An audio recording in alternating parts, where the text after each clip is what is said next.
5. With your permission, I see on our members, we have County Board Chairman Dave Bartlett on, we have Tom Quinn, and we have Ann Vogel as the committee members. At this particular time, that does give us a quorum. So we're streaming live right now, and I'm going to give it one more minute. I have 4:45 right now, but we always start on time, and we will in 45 seconds, if with your permission. Thank you.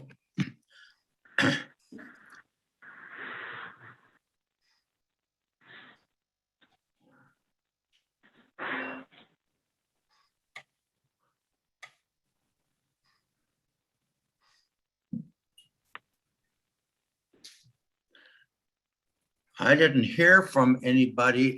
Did you? Did Michelle, did you, or Krista, did you, anybody hear from Jim Zahns or Larry George? He said he would be late, Jim. Who? Larry? Jim Zahns said he would be late. Oh, Larry, okay. I don't know about. But he'll join us maybe in while we're going in, right, Tom? That'll be fine. That'll be fine.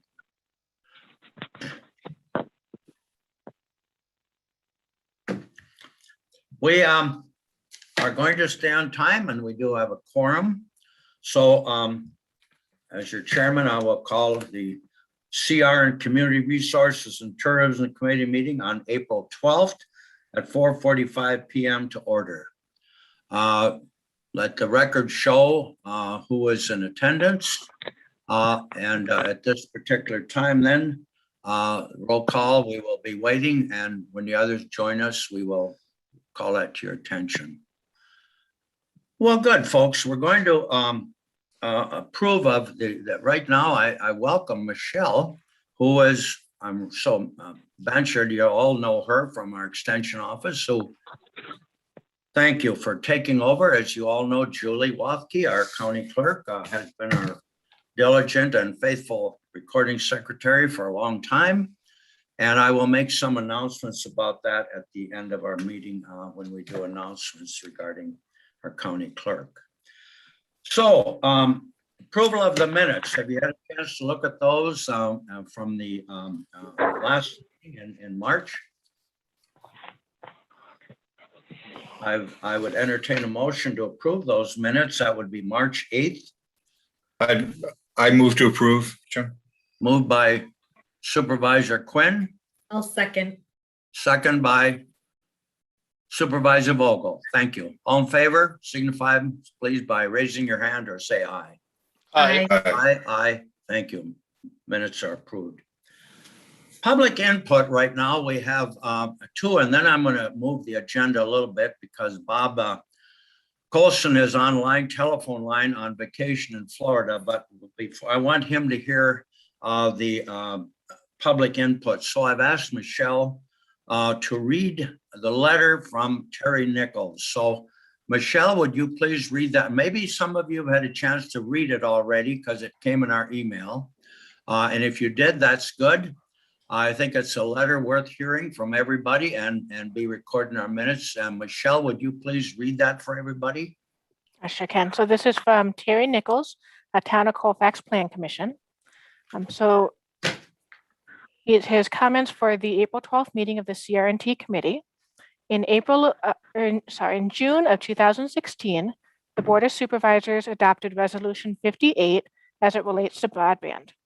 In this resolution, the CR&T committee was charged as the driver of this resolution. While the county has attained all the certifications of the State Broadband Office and has worked closely with the Public Service Commission, PSC, I find that this committee is missing a crucial component that the PSC takes into account when approving broadband grants across the state. The financial component isn't there. While counties, townships, municipalities have contributed across the state, where is 10 County? Twice have heard the county manager state that the county is broke related to broadband. If this is the case, then I have to ask, what does the term driver mean in Resolution 58? The directional planning process is being addressed by the county, and I see it as an agenda item for this meeting. My question is, what is the action plan with a more focused perspective relating to this resolution? While some townships in Dunn County have contributed to state broadband grants, and these funds haven't been enormous, they show a commitment to a project. Interim president of the UW system, President Thompson, is currently seeking millions for online learning classes for the UW system.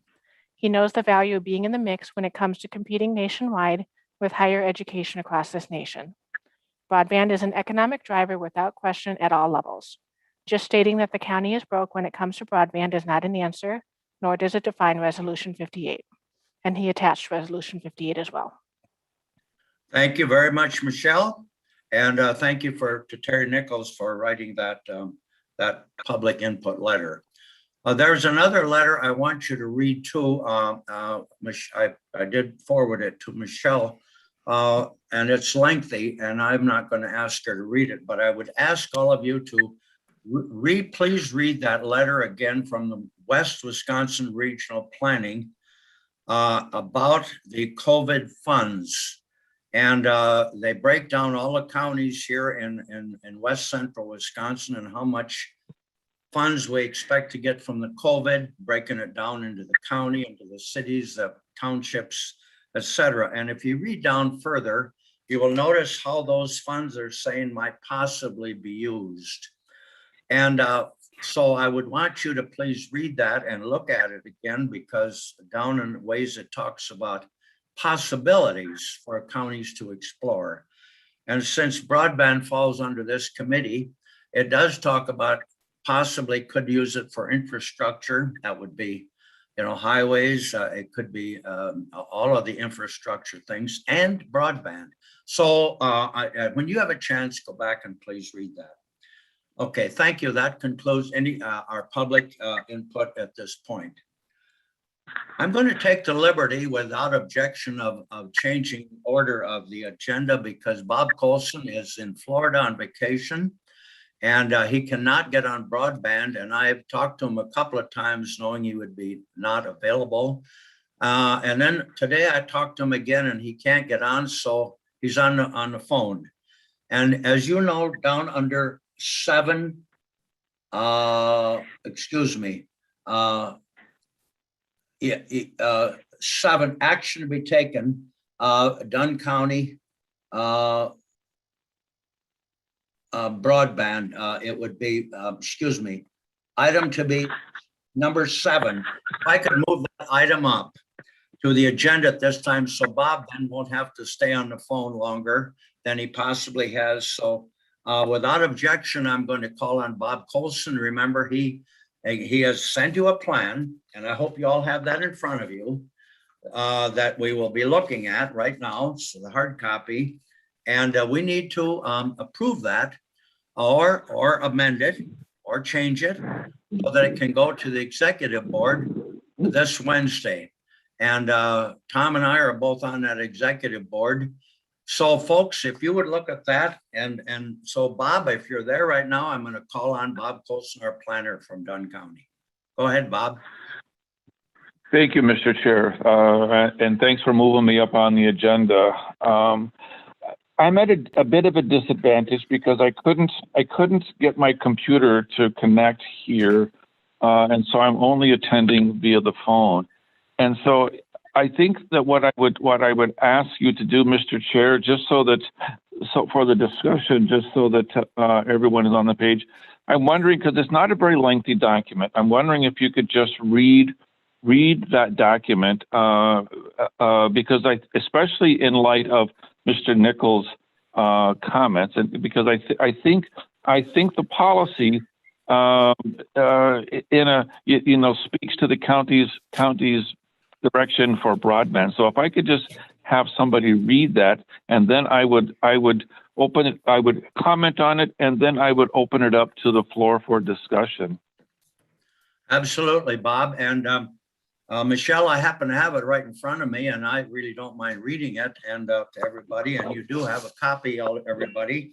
This comes to this committee from Bob Colson, our Planning and Zoning Administrator, dated March 31st. Regarding our directional plan.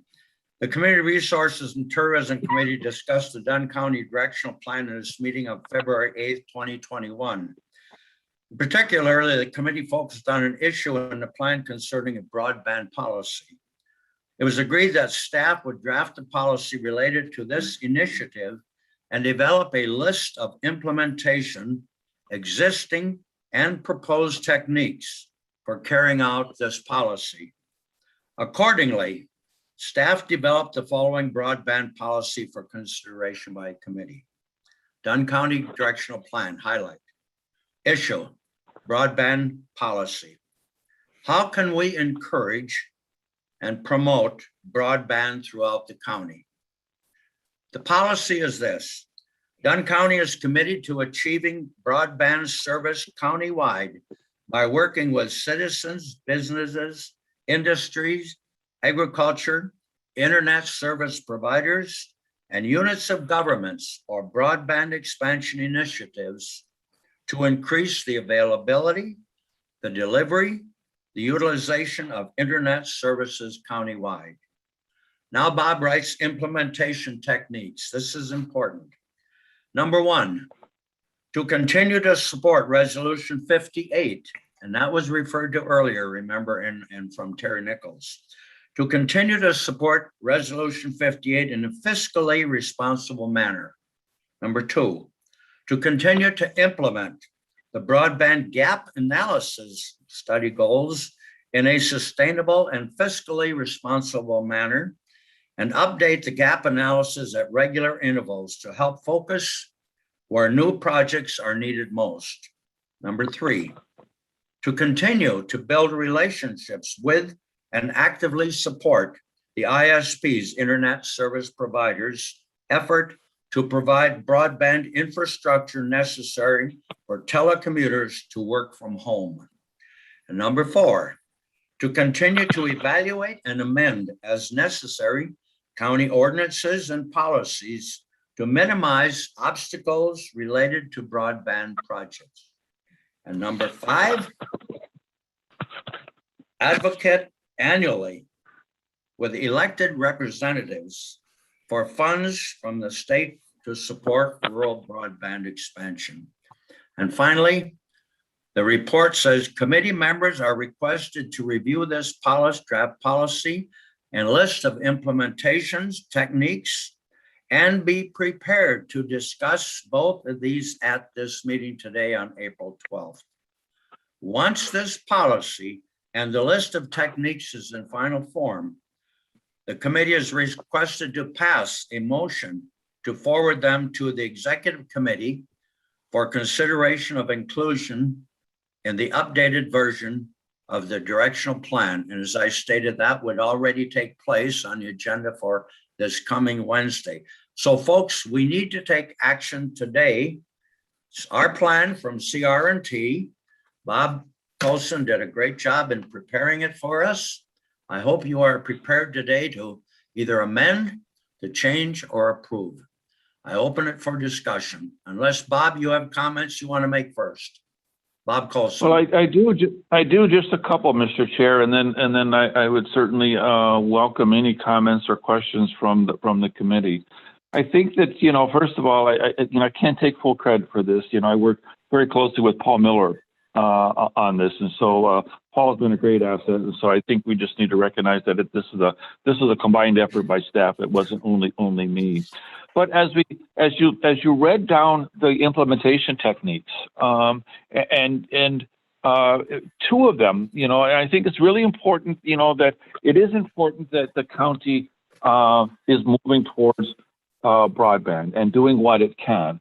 But I think that we have to recognize that the terminology, and it was very intentional that this terminology was placed in this policy in a fiscally responsible manner. Now, I've had conversations with the chair and both during last year's budget cycle and regarding this year's upcoming budget cycle, and there may very well be some language to have some money put aside for broadband that would be matching funds, similar to what the towns have done, and it gains points with the PSC for grants. but I think that as important as broadband is, and make no doubt about it, I think broadband is very, very important. But it isn't the most important thing in Dunn County. I think that we have to be fiscally responsible. We have made great strides. We continue to keep broadband in the forefront. And so I appreciate Mr. Nichols' comments, but I think that as we move forward, that we take steps that do fit in with where the county is headed, and when we can afford it. And I certainly hope that in this year's budget cycle, that if there is any money for broadband, that it can stay in there. But there are so many things vying for our money right now, and as important as broadband is, I understand what happens in the budget cycle, and so I just want people to know that two of those techniques very intentionally need to be where it's fiscally responsible for the county. And then the gap analysis, to remember that the study that we did is important. Working with the ISPs, I think that the county has done a tremendous job. I think Dunn County, I haven't gone back and looked at the success rate of Dunn County compared to other counties, but Dunn County has gotten quite a bit of grant money from the PSC, and I think that just shows what the the commitment from our ISPs, their working relationship both with the local units of government, towns, the villages, and the city, and then also with Dunn County. And Dunn County does work with those ISPs in supporting their work, and I think that we would continue to do that. And then our ordinances, we do keep our ordinances up to date, and we are broadband forward certified and telecommute forward certified, and I think those are both pieces of action items that the county can be proud of. But it does send a signal to the rest of the world that Dunn County is open for business when it comes to broadband. It doesn't mean that we have broadband everywhere, and this is a long road to hoe. But I think that this policy does put down in black and white, on paper, the county's position related to broadband, and I think it does speak to the importance of broadband. And so, but it may not be perfect language, and so I'm going to turn the discussion over to the committee because the goal is unless there is some substantive change, to the policy, the goal is that if there are any amendments that I would forward them on to Mr. Miller, we would make those corrections so that this could be on executive's agenda. It's currently in their packet as been presented today, but that does not mean that if there are amendments or changes that we couldn't get them before executive when they meet on Wednesday. So with that, Mr. Chair, I guess I would turn it over to the floor in terms of questions, comments regarding this, and then at the end, hopefully with a motion to send this on. So with that, I will turn it back over to the committee. Thank you very much, Bob. Well done, and I appreciate all your hard work and explanation. I would welcome Jim Zahns right now. I see he has been able to join us, so thank you. We're talking about right now the plan, as you all know, the Dunn County Directional Plan. Every committee will be doing this.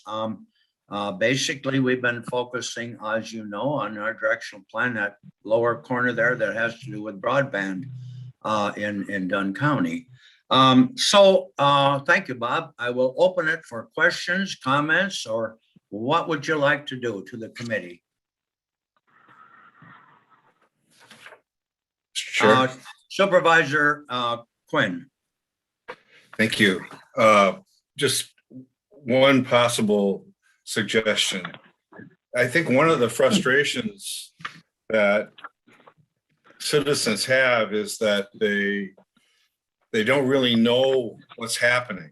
In other words, they don't know whether or not a application has been submitted or whether a grant has been awarded and construction is being planned until it actually starts happening.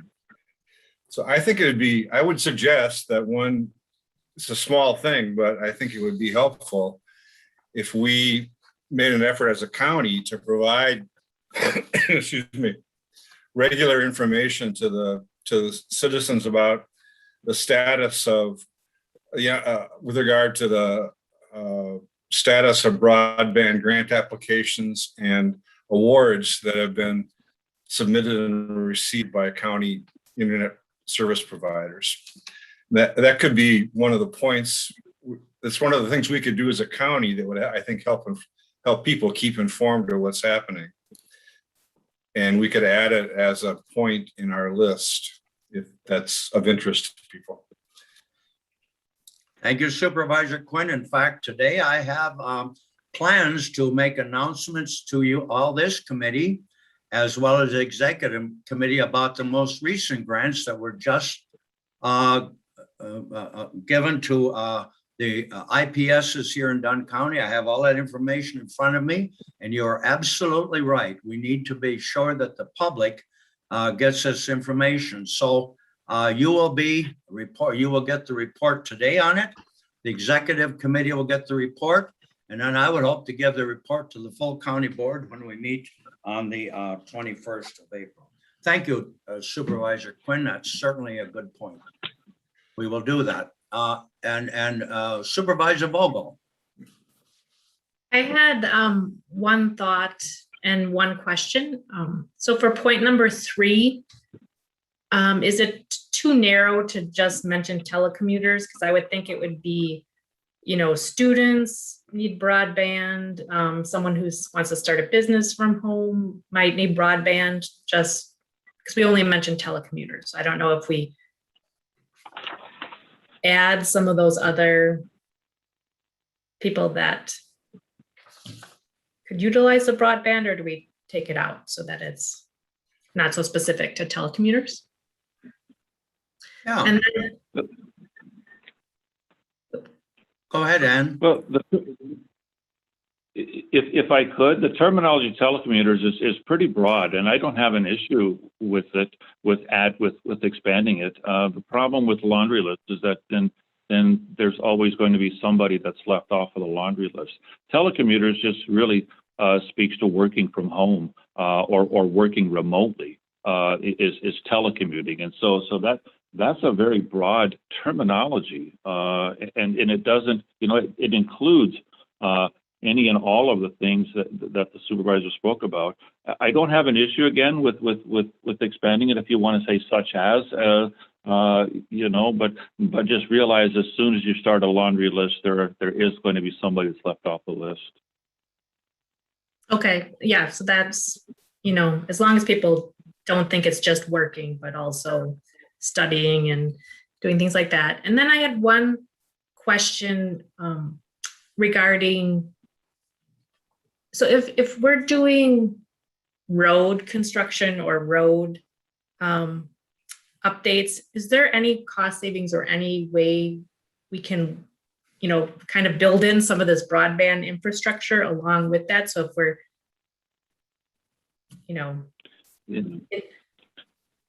Yeah, I understand the question. So if I could kind of paraphrase, during, when the county is doing road construction, and every year they are updating the county road system, and it makes a lot of sense that in that time when things are tore up, that you couldn't put the infrastructure in place, in those areas.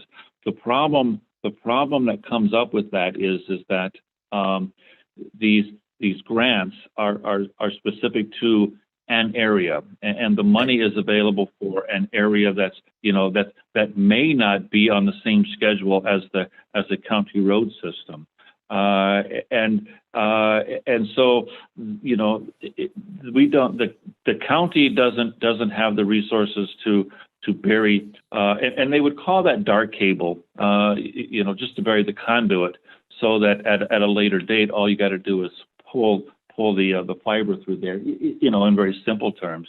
The county doesn't have the resources to just to put that in as part of the highway project. And the state certainly wouldn't fund that as part of the construction cost.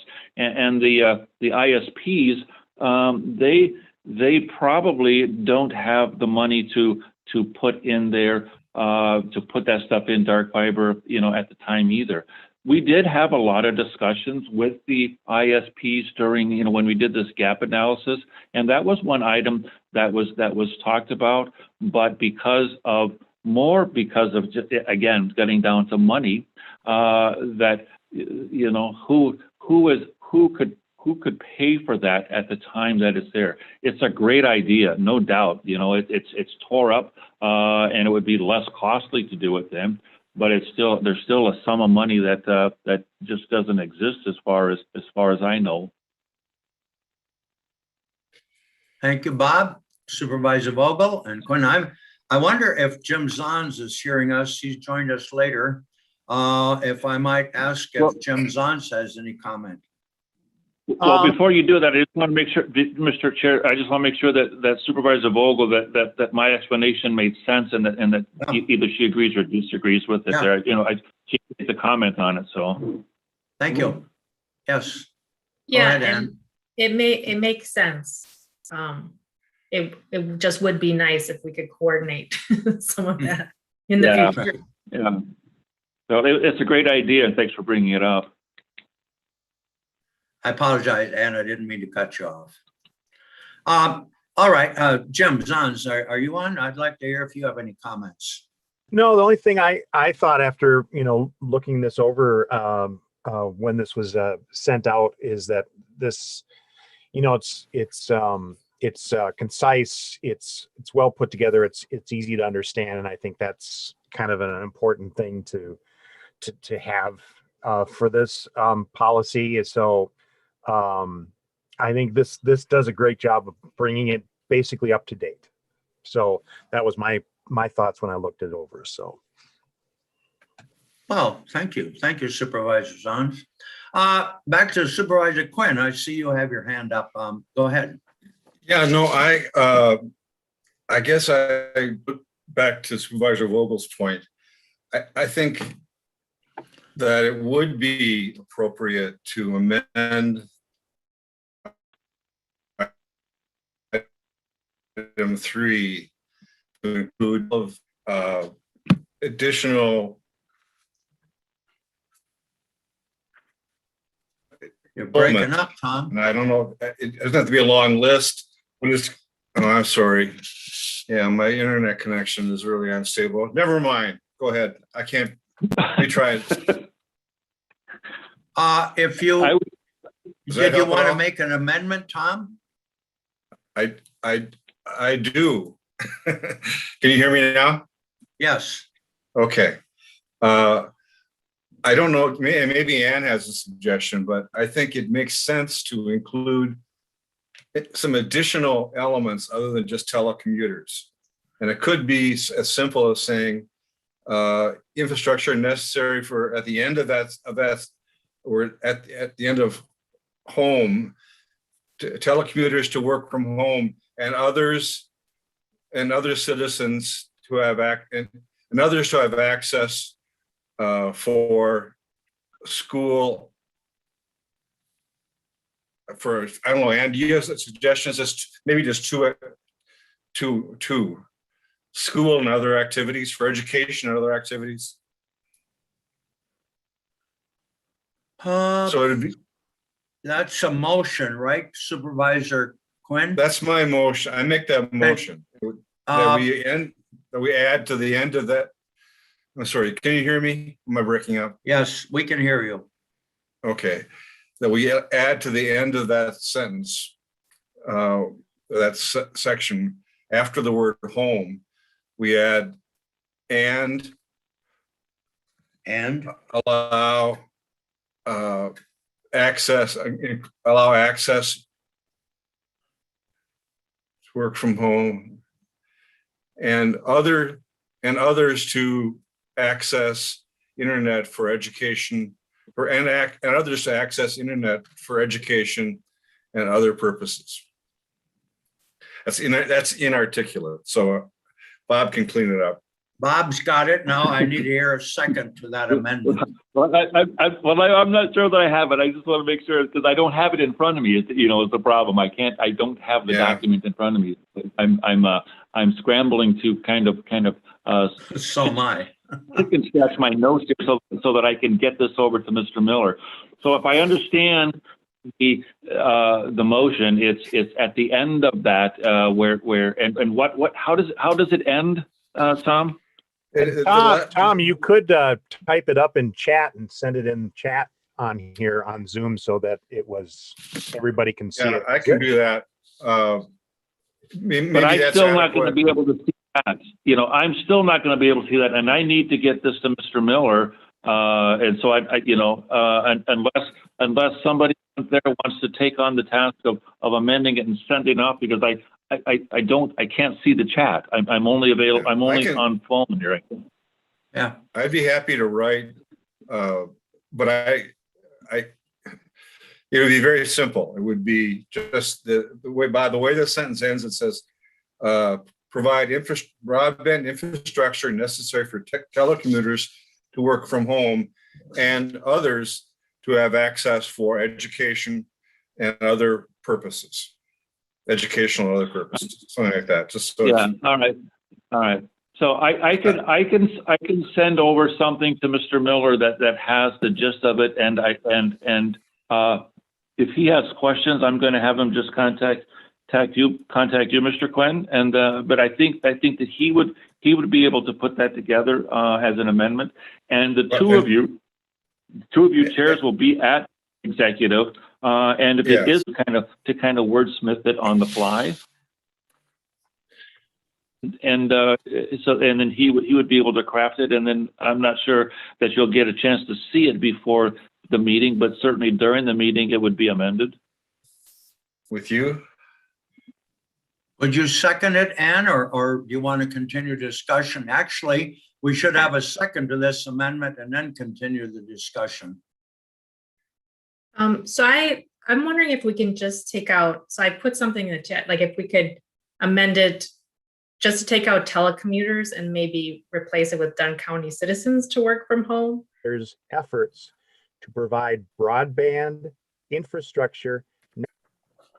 Thank you. And does that, and Tom, does that meet your approval? I'll second, yes. All right. Now we've got the motion pretty well. I mean, if you think it's important for the information about, I know you do, Mr. Chairman. I'm just wondering if you think that's sufficient to meet the needs of the citizens. If it is, that's fine. But most people don't watch our committee meeting or the county board meeting. No, Supervisor Quinn, it's not enough right now. If there's a better way to get it out to the public, I welcome that, and would hope that we can do it. I've talked to the people at 24/7 Mosaic Bloomer Telephone and asked them in their newsletters to all of their people, and they write it up, but everybody isn't getting it from them. How do we reach the other people, folks? Let me know. Well, we used to have the broadband team, but that's disbanded now, and we don't have any of the members. I think I'm probably the only member left that's really available. The rest of the team that we had some stuff in place for this, our website, and we were amending and updating that, but we don't have the resources to keep it going. And so I would just, if you put that in there, just realize that, there's going to be a who that's going to be attached to that, and just be cognizant of that. And if you do, and if it's me, just be gentle.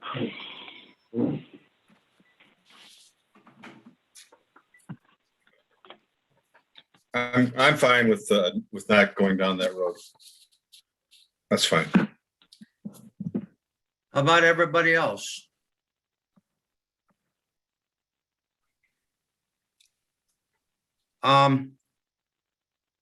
Can I, Supervisor Vogel.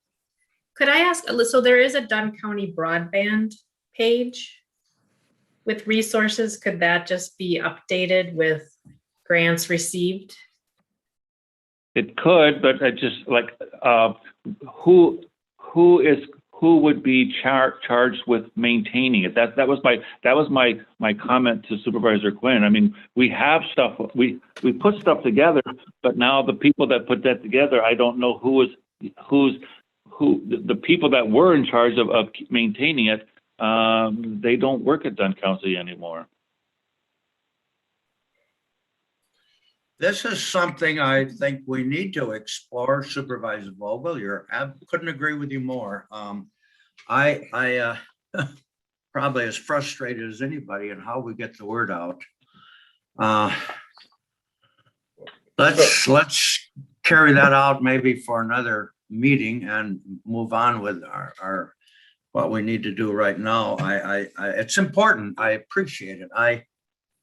Very much. Well, I don't want to be a wet blanket. I just want to make sure that it's not expected that would be me that would do that, because I can tell you that I can't take that on, that responsibility, and then let the group down, because if I can't get to it, I don't want to commit to something that I can't really get to, and I can't commit to maintaining. It sounds like an easy thing, but it all takes time, and I just don't have the time that I could say I could take charge of maintaining the website. I just don't have the bandwidth. No pun intended. No, we understand, Mr. Colson. If I might, to keep moving this along, this is important, and I'm going to put it on our next agenda, because maybe we can find a way to do that better in the future. And I think it'll make me happy too if we can get this word out better. So thank you very much. We'll follow up on that. Here we are. Right now, we have a broadband plan that our committee has approved as amended, right? A policy, Mr. Chair. A broadband policy. What are we calling it, Bob? It's a policy that goes in the directional plan. So you're acting on the policy. So correct. It's called the Dunn County. I thought it was called the Dunn County Directional Plan. Shall we call it broadband policy? well, it's the directional plan, but the directional plan called for a broadband policy. So this is the policy. The action before you is a broadband policy, which is going to be rolled into Right. the directional plan with several other policies. So Correct. I think we all understand that. I guess what I'm wondering Okay. now, we amended your policy where a little bit. Do we need to now take action under my looking at my agenda so that this can be forwarded as amended? that would be appropriate if the committee is discussing it. Are we Yes, Mr. ready? Chair.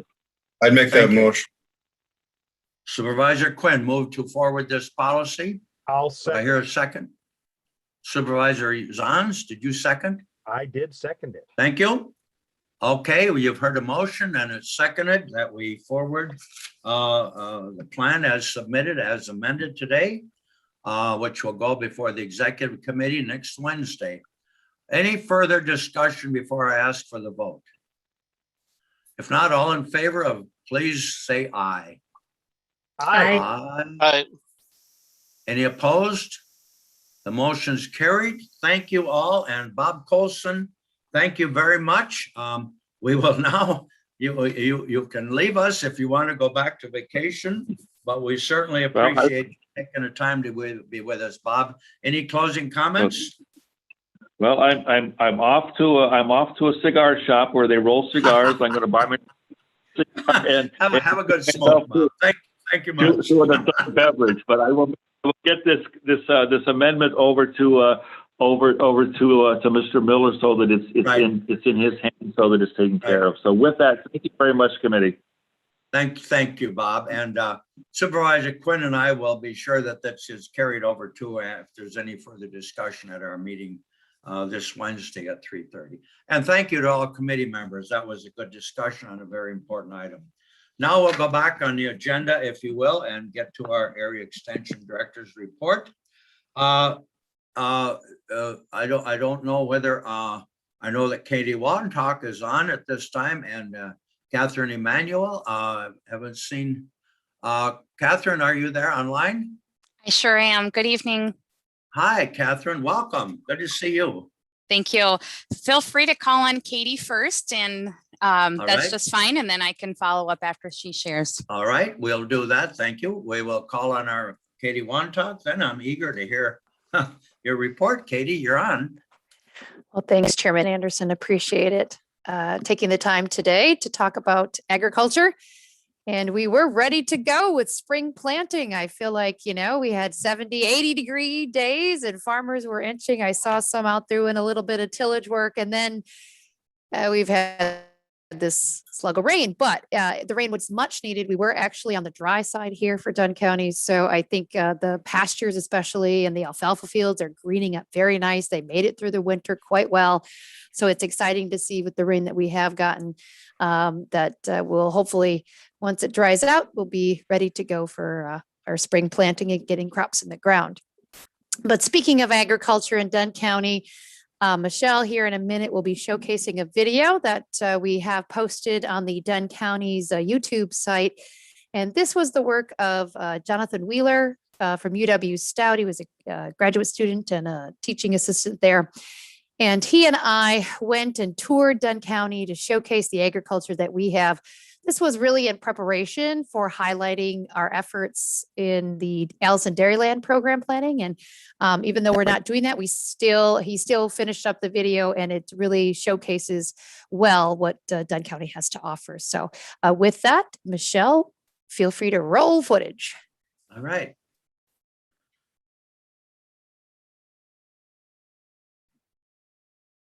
Hi, everybody. My name is Katie Wantock. I serve as the agriculture agent for the University of Wisconsin Division Are you of hearing the Extension in sound? Dunn County. Today, we're going to talk about what makes Dunn County unique and agriculture so special in our countryside here.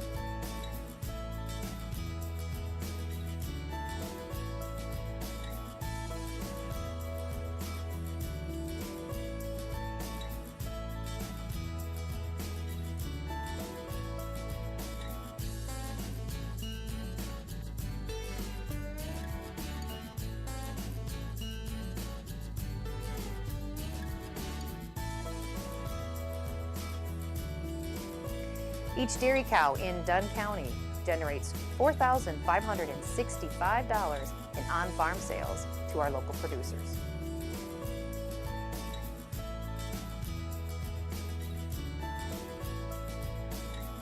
On-farm production and milk sales account for over $117 million. Processing milk into dairy products generates another $360 million.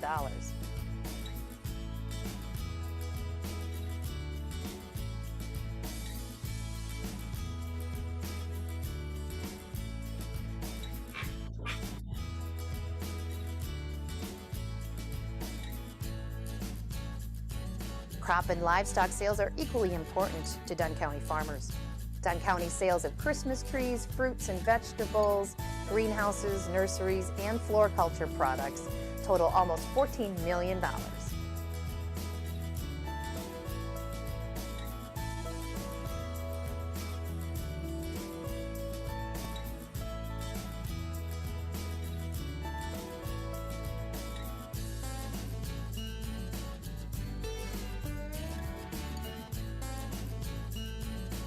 Dunn County is host to strong cash grain, forage, and specialty crop production, ranking in the top 10 in the state for potato and kidney beans.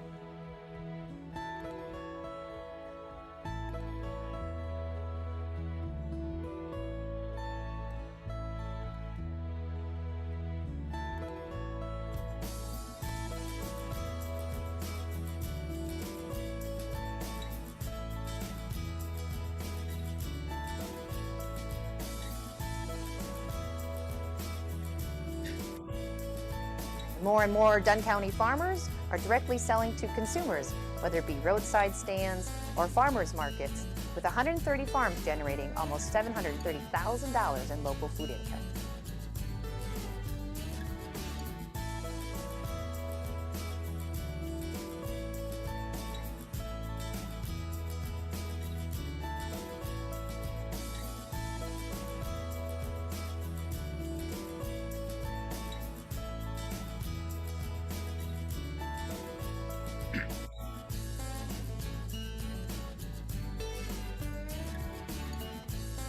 Dunn County farmers own and manage almost 375,000 acres of the county's farmland, including cropland, pasture, and forest.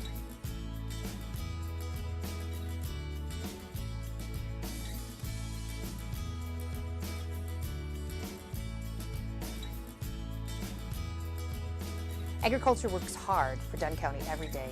Family-owned farms, food processors, and agriculture-related businesses generate thousands of jobs and millions of dollars of economic activity while contributing to our local income and tax revenues.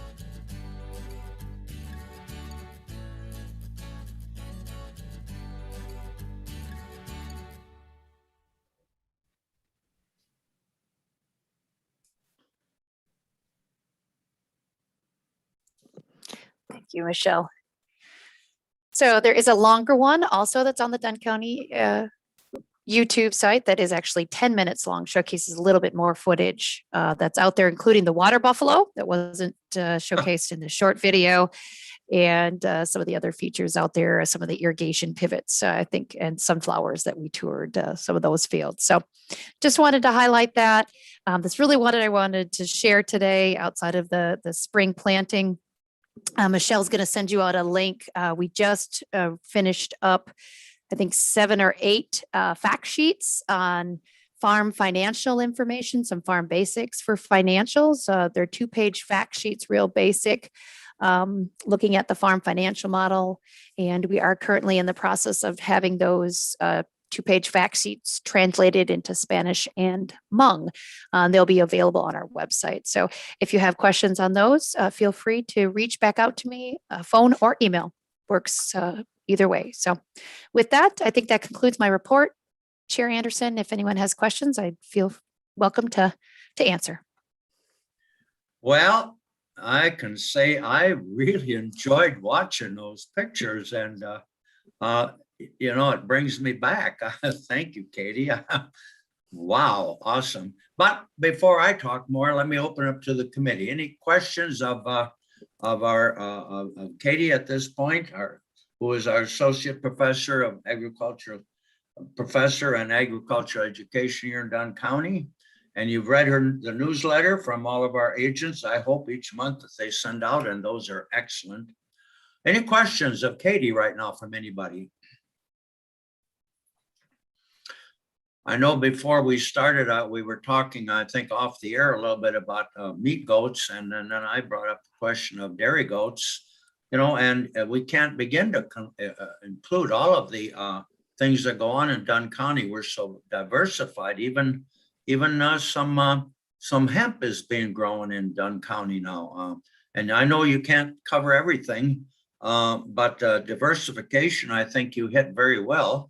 With all of the things that we have going on in Dunn County. And I had the pleasure this spring of going out with my son-in-law and tapping some maple trees. Hadn't done that for a long time. Was it ever fun to do that again? We did it the old-fashioned way. We didn't have the gravity feed, Katie. We had to go out and bucket it all in. But cooking it was fun.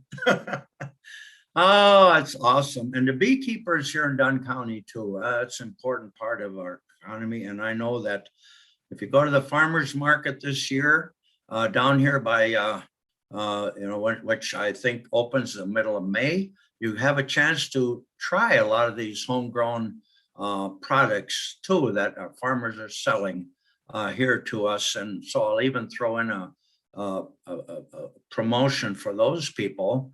And I know you work closely with all of them, Katie. Anybody else? I could ramble on and on about the great things you're doing here at Dunn County Extension. Because thank you very much, Katie, for your report. We appreciate it and wish you continued success, and you know you have our support. Thank you, Katie. Okay, we're going to turn it over. If there's no further questions, we'll go right into Catherine Emanuel, who is going to follow up then at this particular point. Always good to have you with us, Catherine. See you again. You're on.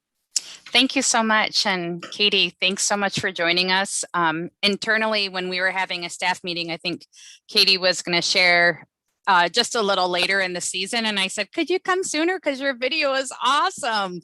So Right. Katie, thanks for rearranging your schedule. And I trust that all of you found that it was worthwhile to have Katie here because she and Michelle and other folks in Extension really did a beautiful job at creating this piece that I think definitely has some good, lots of good opportunities to share and highlight Extension here in Dunn County beyond maybe its original purpose. So Katie, again, way to go. It's a really awesome piece.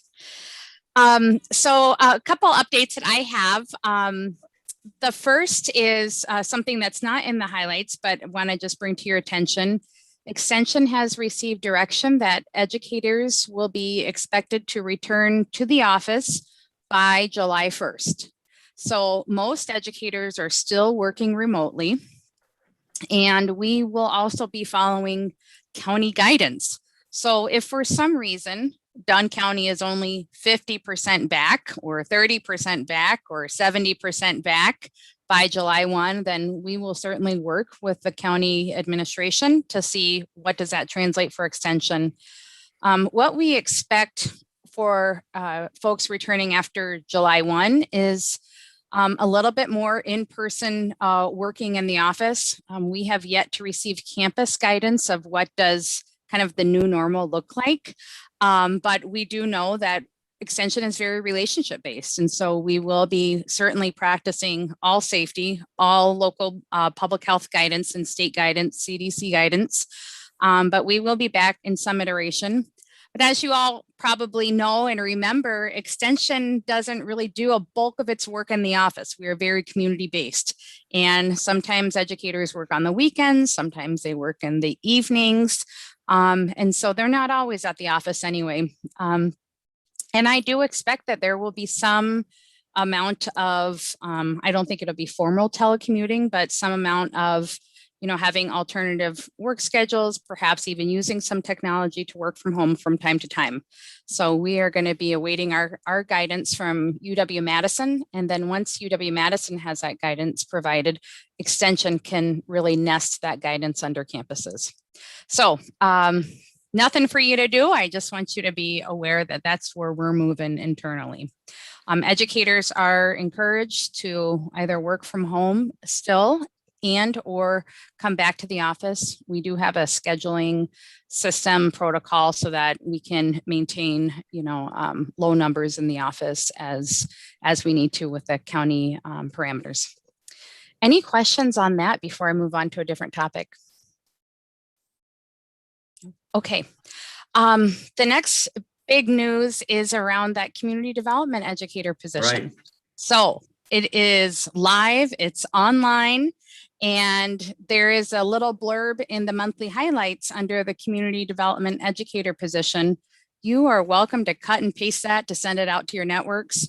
We have the job posted and advertised on, honestly, probably about 40 sites nationally, including underserved populations, education listservs. We'll be running some ads locally here.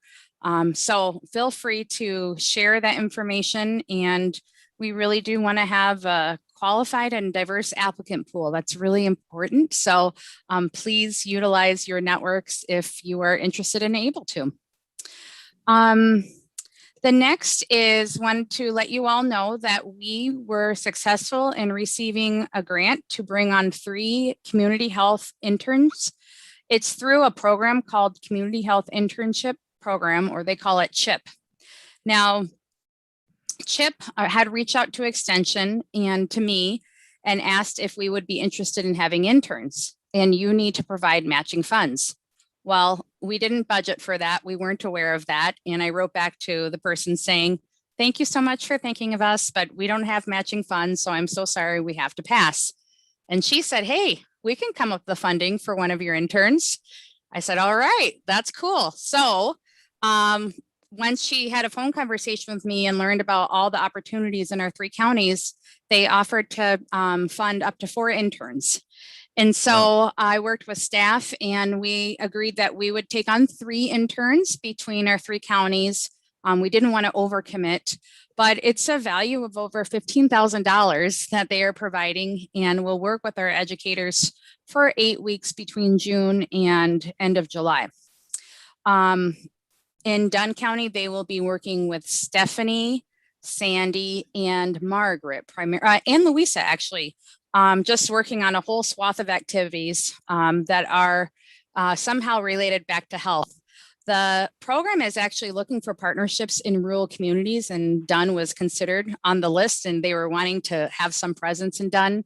And frankly, they were having a hard time getting internships at public health departments because that's typically where they're placed. But of course, public health is focusing, rightly so, on relief efforts at this point. So I think it's a real win for us. And one of the things that they're looking to do is expose the students to local government, including coming to committee meetings, learning how government works, because if people are going to have a career in public health, they do need to have an understanding about how local government works. So you may see some interns over the summer popping in and just shadowing us at the meetings. So that's that. And then last and not least, we have our extension meet and greet. It's a meeting that we've held annually. This will be, I think, our 3rd one. And we're going to have it on September 16th. It's a Thursday from 10 a.m. to 12. I do have a Zoom reserved in case we need to meet virtually. And we will just keep location to be determined. I wish I had a crystal ball and knew if September will be good for us to meet or not, but at least get it on your calendars. And then as it gets closer, we'll be seeking public health guidance if it is allowable for us to meet or if we should continue to meet virtually. So we'll just be flexible to that. Any questions or feedback for me? Well, Catherine, thank you. I would again urge every committee member to put that September 16th date on your calendar. I know I put mine a long time ago. I think that's a big time, 10 to 2. If you haven't got it on your calendar, please do what Catherine just was talking about. And we'll wait for further notice as to how this is held. I have a few, I'll open it to the committee for any comments or questions of our area extension director. Anybody? Hearing none. Well, you know me, Catherine. I appreciate your newsletter and the good news about the community development educator position. At one time, I think I'd written down, we thought that might happen in late July or August. Is that still maybe tentatively deadline? Am I correct on that? Yep. So we do have that kind of, and I've got a little matrix that it's, if you like Gantt charts and geeking out to like order, oh, this would be one for you to see. But essentially, we've got all of the steps in this hiring process, and we have an estimation that a start date would be mid-July to early August. But, you know, of course, that's really dependent on when people can interview and all of that. So, but I think that seems pretty accurate. Let's see, the applications are going to be received until April 26th. Without fail, we'll get about half of them before April 26th, and then the other half will come by 11:59 on April 26th. Right.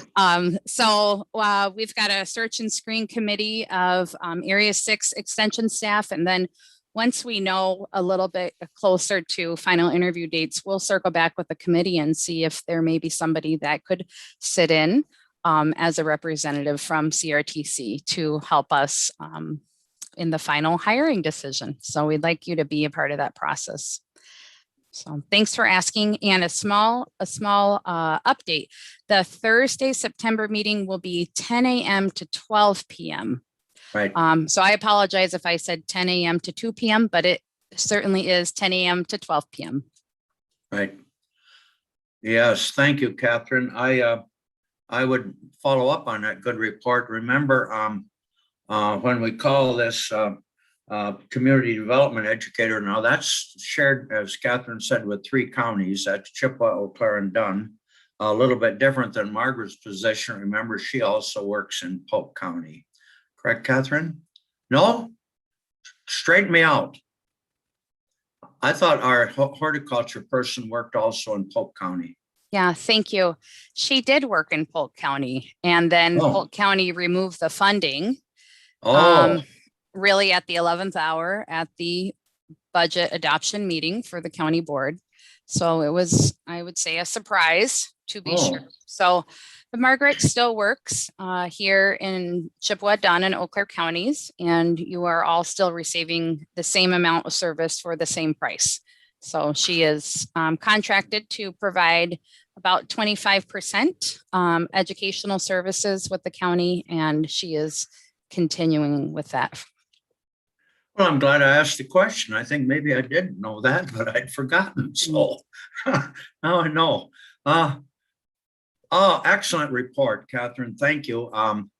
It's good to see that you're able to continue working this year. I open it up to the committee again. I don't want to do all the talking. Anybody else have questions with not only Catherine, but maybe Katie yet? She's still around. I will close by simply saying to you how much we appreciate your monthly update newsletter. If you know, that gives us a great opportunity to stay abreast of what all of you are doing. And it is awesome what you're doing here in Dunn County, and we want you all to know. And please pass the word to all of the other educators here in Dunn County about how much we appreciate your efforts.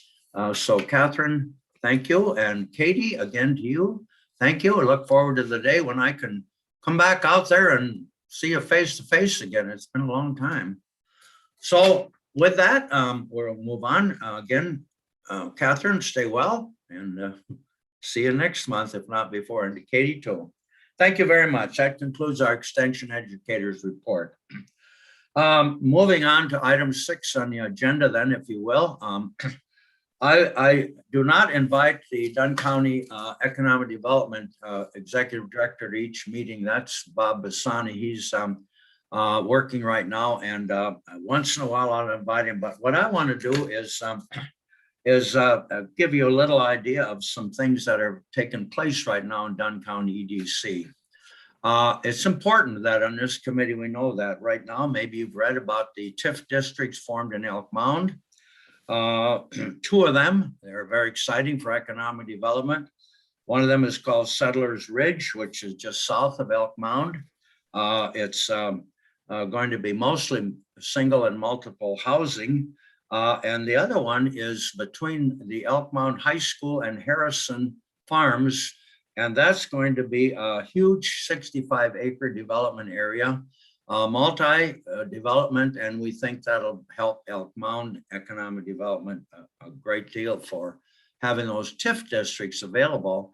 And Bob Bassani told me that he has a couple of interested prospects right now that he's going to be able to recommend to get a hold of these people in Elk Mound for possibly kind of a small business going on.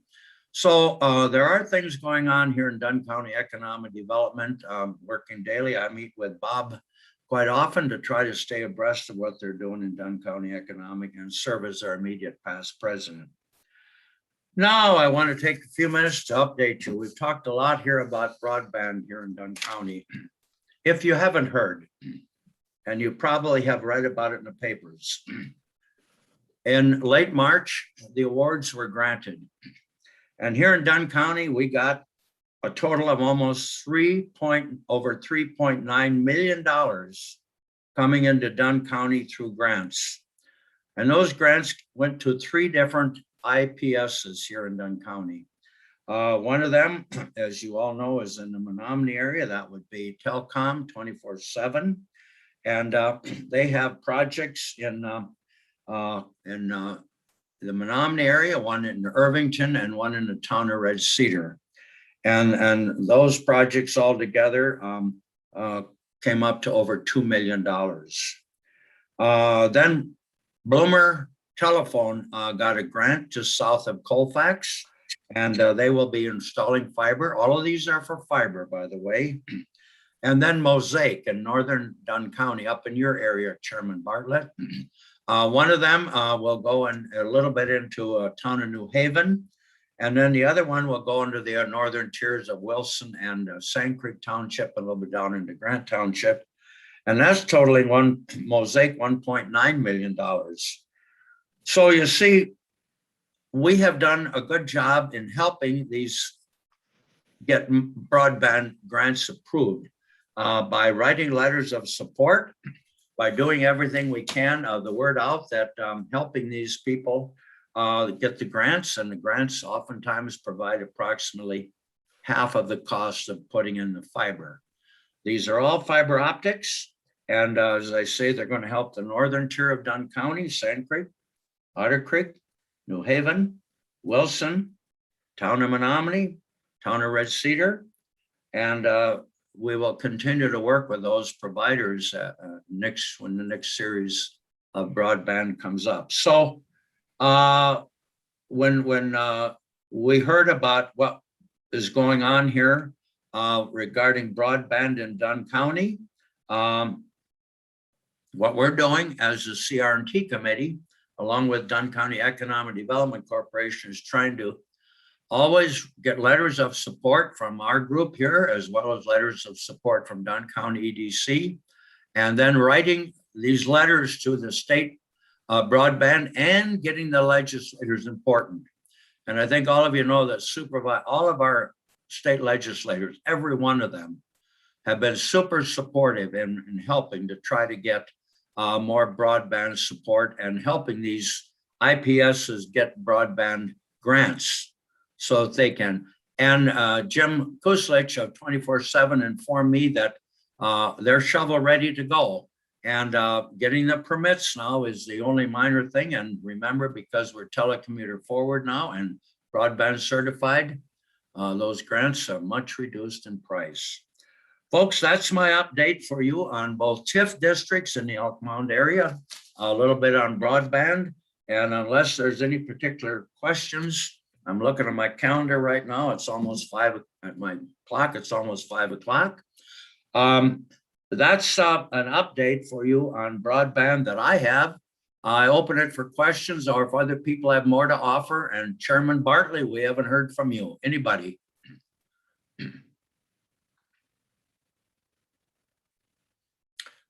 Well, we'll continue to move on then, and we're getting toward the end of our agenda.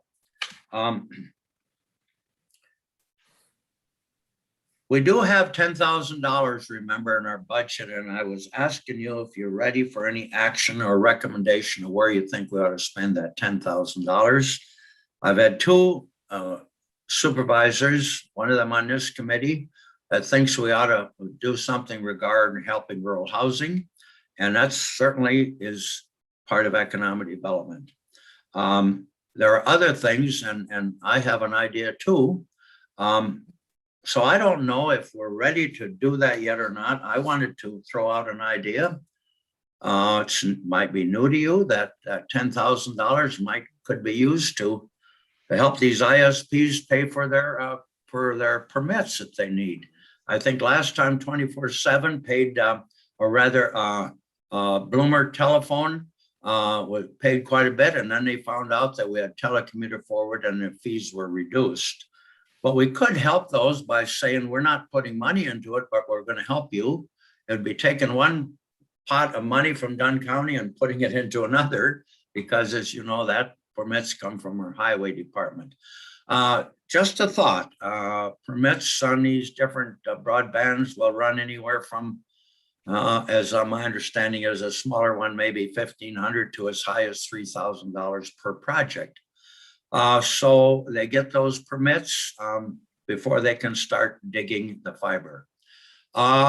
Just a thought. I throw that open to you because I don't know if Tom Quinn, you talked about housing, Supervisor Quinn. I don't want to exclude anybody. Jim Zahns and I were talking about a way to help with rural tourism. And that's certainly something we always need to keep at the top, because that T at the end of our acronym, community resources and tourism, rural tourism is a part of economic development. So folks, it's getting late here today. I'm going to ask you to consider what I talked to you about and ask if Jim Zahns has anything more on tourism. Right now, we would narrow it down to consideration of housing. I don't know, Tom Quinn, where you would want that directed. Jim Zahns, maybe rural tourism here in Dunn County. And then to think about what I just suggested, maybe a way to help these ISPs with their fees for permits. I open it for comments from anybody. Chairman Anderson. Supervisor Zahns, is that yeah, right? Yep. Okay, go ahead. Just wanted to, I kind of had hoped to have some sort of Dunn County Tourism / Economic Development website proposal for us to discuss at this meeting, but it's not quite there yet. But we've kind of I've done a bunch of research, and we looked into kind of how this could conceivably be done. Something that kind of it kind of marries the more kind of the quality of life issue and the friendly to business overview that kind of combines some of the economic development aspects with tourism and how it can be done. Plus, trying to devise a way that it's kind of something that Bob Colson had brought up during the broadband discussion, which is, I think that Ann had mentioned, how are we keeping people informed about what's happening with broadband? Well, right now in Dunn County, there isn't anybody left from that original committee to kind of keep that up to date. So one of the things that, as I've been talking with this local provider that I've worked with on other web projects, is kind of coming up with not only just a site that can promote these two aspects of our committee that are the economic development, but also a plan for basically maintaining that information on the site with basically not in more or less having this committee as kind of just the overseer, but not the provider of that information. So, so my goal is by next month's meeting is actually have a concrete plan or proposal for how this can be done, how this particular site could go forward, how it can be kind of like I said, a kind of a method to tout the benefits of the tourism aspect of it, and how it can more or less sort of kind of function on an autopilot with just oversight by this committee like once a month. So so we've got some really good ideas that I think that we've talked about off. That's kind of where I'm at. Thank you, Jim. I would also thank you. Very good in joining our meetings, and of course, she's very interested in As far as Right. the Menominee tourism aspect of it, and Right. this aspect of this site can only be, should be done in a complementary way as opposed to any sort of a Right. competing way. So.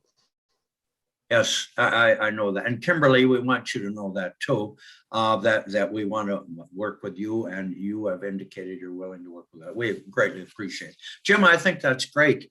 If it's all right with the committee, I will have. There is, I'll try to find that and send it to you, but but there's a place that you can get exactly what all the towns and villages of Dunn County has received.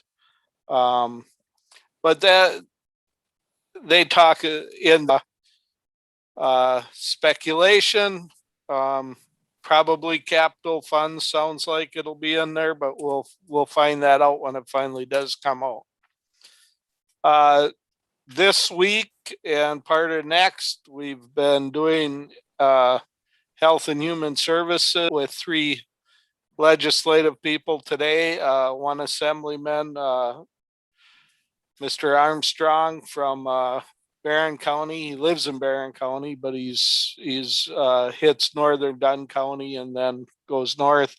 Senator Bewley and Senator Bernier we got today. Wednesday is Assemblyman Moses and Assemblyman Summerfield. Let's see, Friday we'll meet with Senator Smith, and Monday, I believe it is, Assemblyman Petrick. So that's happening. We've heard some good things about that.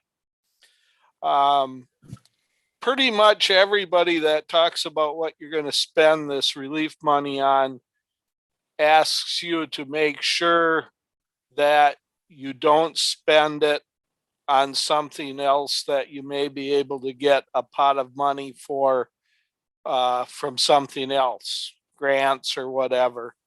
And you mentioned broadband, but there may be other pots of money for broadband that'll be that we could attain for that.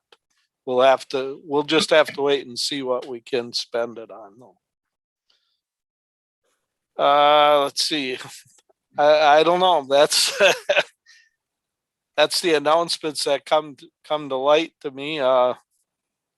Anybody have any questions? I'll try to answer them. Any questions of our county board chair? Well, that was a good update. We really appreciate it, Chairman Bartlett, and always appreciate you joining our meeting. And thank you very much for your update. And we invite you and hope you can make all of our meetings. Thank you much. Well, I try to come to them so I can so I know what's going on in the county with all the committees. I'm going to miss Supervisor Quinn's meeting tomorrow because we're interviewing treasurers tomorrow. So maybe that's another announcement that I forgot to mention, but hopefully we'll maybe we'll have a name for the county board to appoint a treasurer come our county board meeting. That's kind of the goal. Well, thank you. That was good news. We appreciate that. Again, thank you very much, Chairman Bartlett. I appreciate all of us and your leadership and being here.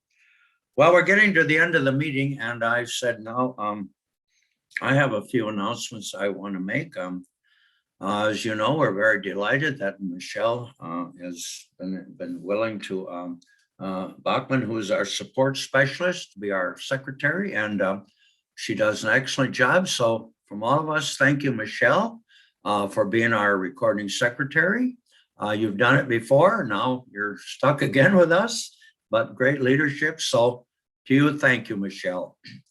And I would be remiss if I didn't say right now that all of us know that Julie Wathke is leaving us Thursday, April 15th. And I guess I can't say enough about what she has done for our county as our county clerk and as secretary of this committee. And we want Julie to know she will certainly be missed. She was greatly appreciated. All of us, I know, appreciated the excellent work she did. And so please, on your own and all of us, reach out and we thank her for her service. As I say, this Thursday, April 15th, will be her last day as our Dunn County clerk. And as Chairman Bartlett said, they are interviewing, and there might be as early as, did you say, the end of our this meeting in April, Chairman Bartlett, that you might have some news for us regarding a County clerk, did I hear you No, right? not the clerk, the treasurer. Oh, the treasurer. That's what I Yeah. thought you said. The treasurer. The clerk might be a while yet. Thank you. I Right. thought so. Thank you for that correction. Folks, it's been a little longer. We had an excellent meeting tonight, and unless there's any other announcements, from anybody, announcements that anybody cares to make. I'm not going to announce anything, but I'm going to just share with you when you know somebody. People call me, I don't know why, and say, Jim, are we going to have a Dunn County Fair this year? So Chairman Bartlett, you can, I'm gonna pass on to others because I say I'm not in charge of that and I don't know, but I sure hope so. Well, Anyway. they are planning on it. Yes, that's what I tell people. We are planning on a Dunn County Fair this year, folks. So anyway, thank you much. Any other announcements before we close the meeting? Again, I would say to Krista, thank you for setting this all up for us, the host for it. Bob Carson is off the line, but we appreciate him. And to all of you that have been online and your hard, diligent work, to the committee, thank you very much. If there's no more business, the meeting is adjourned. Thank you and be safe.